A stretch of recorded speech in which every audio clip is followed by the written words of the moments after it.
अस्सलाम वालेकुम नाजरीन, मैं हूं आपका दोस्त शाहिला। नाजरीन, जैसे कि हमने कल पहलगाम के मनाजिर दिखाने की कोशिश की है कि पहलगाम के कई जंगलात इलाके जो है वो आग की जद में आ गए हैं। आज हम पहुंच चुके हैं कुकरनाग फॉरेस्ट रेंज के 63 कंपार्टमेंट नंबर में। आप देख सकते हो बिल्कुल इस वक्त जो तस्वीरें कुकरनाग की हम दिखाने की कोशिश कर रहे हैं कि यहाँ पर भी मुसलसल 2-3 दिनों से लगातार जंगलात के कई कंपार्टमेंटों में आग जाहिर हुई है। हालांकि आग को बुझाने के लिए महकमा जंगलात के एहलकारों के साथ साथ सोशल फॉरेस्ट्री, सॉइल कंजर्वेशन या मकामी लोगों की जहां तक बात करेंगे, मकामी लोग भी इनके हाथ बटाने के लिए आगे आगे आए हैं। बिल्कुल यहां पर रेंज ऑफिसर कुकरनाग फारूक अहमद मीर खुद आग बुझाने में लगे हुए हैं। लेकिन आज फिर हम जम्मू कश्मीर सरकार और एलजी इंतजामिया से एक बार फिर पुरजोर गुजारिश करना चाहते हैं कि जंगलात जो कौमी असासा माना जाता है, जिसे सबज सोना कहा जाता है, आज के इन दिनों सबज सोना जो है आग की नजर में है। यानी आग इस कदर भड़क उठ रही है जनूबी कश्मीर के जंगलात इलाकों में, जहां पर महकमा जंगलात के एहलकार आग बुझाने के लिए बेबस नजर आ रहे हैं।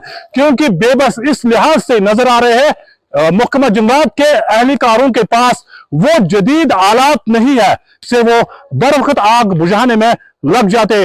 ताहम एक बार फिर हम यूटी सरकार और एलजी इंतजामिया से गुजारिश करना चाहते हैं कि जितना जल्दी मुमकिन हो सके महकमा जंगलात को ऐसे वाक़ात रोनुमा होने के लिए वो आलात फराहम किया जाए जिससे वो बर वक्त आग पर काबू पा सके। देखने वाली बात यह होगी, क्या जम्मू कश्मीर सरकार और एलजी इंतजामिया महकमा जंगलात के लिए आलात फराहम करने में किस तरह के इकदाम उठाने जा रही है, ये तो रिपोर्ट नशर होने के बाद ही पता चलेगा। देखिए, पिछले तकरीबन 1-2-3 साल से इंतहाई खुश्की का मौसम चल रहा है। तो इस वक्त जो मुख्तलिफ जंगलात में आग लगी हुई है, ये एक नेचुरल क्लाइमेट से काम नहीं है, एक कुदरती आफत है। क्योंकि ये हम बिल्कुल समझ से बाल आता है कि बैक वक्त इतने जंगलों में बैक वक्त आग कैसे ज़ुम्मेदार होती है। जब हम किसी रेंज की या किसी डिवीज़न की बात करें, जब बैक वक्त 10 जगह 15 जगह आग नमूदार होती है, फिर अफराधी क़ुव्वत भी कमी होती है। तकरीबन 2-3 दिन से तकरीबन ईद के होते हुए चांद नज़र आती ही जंगलों में आग शुरू हुई। तो हमने जो अपना मैन और मशीनरी पूरा लगा दिया इस पर, तो तब से हमारे मुलाजमों ने बिल्कुल ईद की नमाज भी कई मुलाजमों ने नहीं पढ़ी और ईद का खाना भी घर में नहीं खाया। उसी वक्त से आज तक बिल्कुल रात दिन लगे हुए हैं और इंशाल्लाह हम कम से कम नुकसान होने देंगे। आपने खुद देखा, इस वक्त हम यहाँ कंपार्टमेंट 63 में, मैं खुद भी यहाँ पे इनकी सुपरविजन भी कर रहा हूँ और आग बुझा भी रहा हूँ प्रैक्टिकली।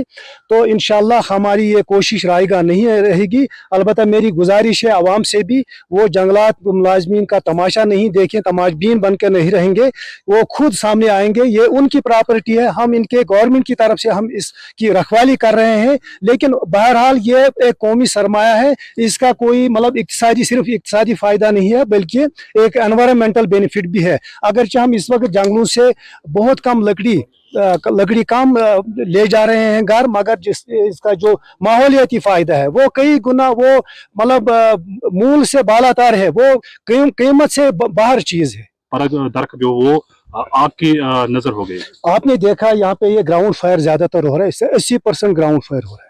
और जहाँ जहाँ आग की इंटेंसिटी ज्यादा होती है वहाँ पे कई दरख्त भी इसकी जद में आती है। वो खारिज इम्कान नहीं है, कई दरख्त जो मतलब पुराने दरख्त होते हैं जिनमें मैंने होल जिनमें बन चुके होते हैं, उनमें आग जब दाखिल होती है तो जल जाते हैं। तो क्या अपील रहेगी? बिल्कुल, इसको इस वक्त फॉरेस्ट डिपार्टमेंट की प्रायोरिटी है, फायर फाइटिंग ऑपरेशन प्रायोरिटी में है और इसमें एक सबसे इम्पोर्टेंट मरहला जो होता है फायर फाइटिंग इक्विपमेंट, उसकी बहरहाल कमी है। मैं ये मानता हूँ कि जितने होने चाहिए उतने नहीं है।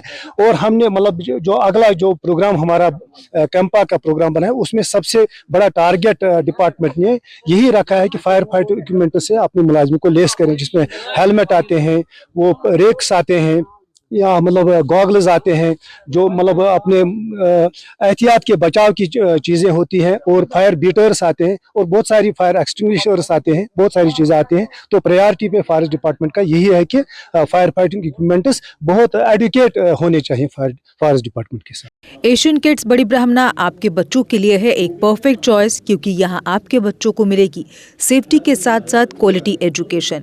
यहाँ आपके बच्चों को मिलेगा एजुकेशन के साथ साथ टॉयज के साथ खेलने का मौका, यानी फुल मस्ती और पढ़ाई भी। साथ ही आपके बच्चे को दिया जाएगा बड़ी LED स्क्रीन के साथ एक्टिविटीज करने का मौका, क्योंकि एशियन किड्स स्कूल में बच्चे नहीं होते हैं बोर। यहाँ आपके बच्चों को करवाई जाएगी इंडोर स्विमिंग पूल में बोटिंग, जबकि एयर कंडीशनर क्लासरूम में बच्चों का मन रहेगा बिल्कुल फ्रेश और तनाव मुक्त। पढ़ाई के साथ साथ बच्चों को खेल गतिविधियों में भी एशियन किड्स करता है शामिल, ताकि बच्चे हर क्षेत्र के लिए रहे तैयार। यहाँ हम मात्र आपके बच्चों को एजुकेशन ही नहीं देते, बल्कि उनके हुनर को भी पहचान देते हैं। रंगारंग कार्यक्रम और बड़ा इंडोर ऑडिटोरियम, जहां होती रहती हैं कई प्रकार की एक्टिविटीज। हम आपके बच्चों को एक सोल्जर की तरह भविष्य की चुनौतियों के लिए करते हैं तैयार, जबकि हर क्षेत्र से आपके बच्चों को स्कूल तक लाने के लिए हमारे पास है बेहतरीन ट्रांसपोर्ट फैसिलिटीज। और आपके बच्चे की सुरक्षा को देखते हुए पूरे स्कूल परिसर को CCTV सर्विलांस से किया गया है लैस, ताकि आप पूरी तरह से तनाव मुक्त होकर बच्चों को शिक्षा लेने दें।